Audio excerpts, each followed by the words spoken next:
You went through the process here of teams that potentially could acquire Damian Lillard, and here are the trades you came up with.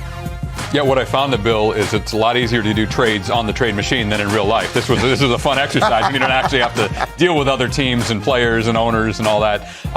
These are the three teams that are, I think, garnering the most discussion at the moment. Chris Haynes just mentioned the Miami Heat. That is Damian Lillard's preferred destination. This one is interesting, and what I'm wondering with Miami is, can the Heat loop in Oklahoma City? It's been announced that Victor Oladipo is going to go from Miami to OKC, but that deal has not happened yet. So can they make this a three-team deal, which is important, Coach, because you need so much outgoing salary.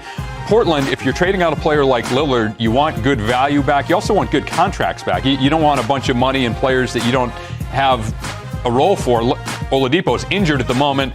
So that was one that made some sense. With Miami, if Portland does what Dame wants them to do and trades him to the Heat, Kyle Lowry, Caleb Martin, who played very well last year, the rights to Jaime Jaquez Jr., the first-round pick of the Heat out of UCLA, and maybe a couple first-round picks. You see 27 and 29. Those could all go to Portland. They'd get a big expiring contract and a veteran in Lowry, a great wing player on a good contract, and Caleb Martin, who played very well going to the finals, a talented young player in Jaime Jaquez, multiple first-round picks. That's a pretty appealing package, Coach. You get a little bit of everything there, and then also, it's you could put that right up there against Philadelphia, Brooklyn, other teams that have interest. And what Portland's trying to do, I think, right now in the front office is, especially by that tweet that Chris Haynes read, is signaling we are going to trade Damian Lillard. And that's the difference. To Chris's point, I've never seen that before. Y'all normally keep that close to the vest, even though you know it's kind of the secret's out, but you never say it. From a leverage perspective, usually you don't say it because the way the game is played, especially with a player like Lillard on a 4-year contract, you say, well, we got all the time in the world. We could take this till the trade deadline. We could take it into next offseason.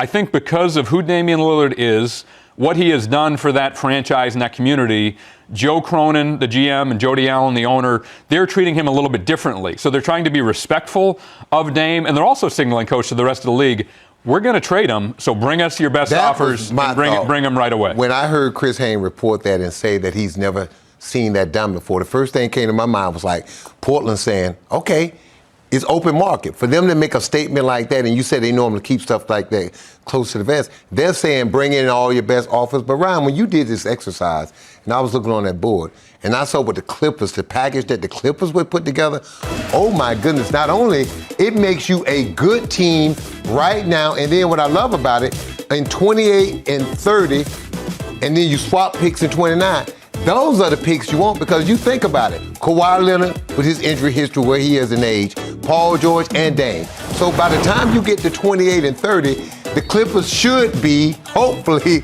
a lottery team. And if those picks are unprotected, you're in business.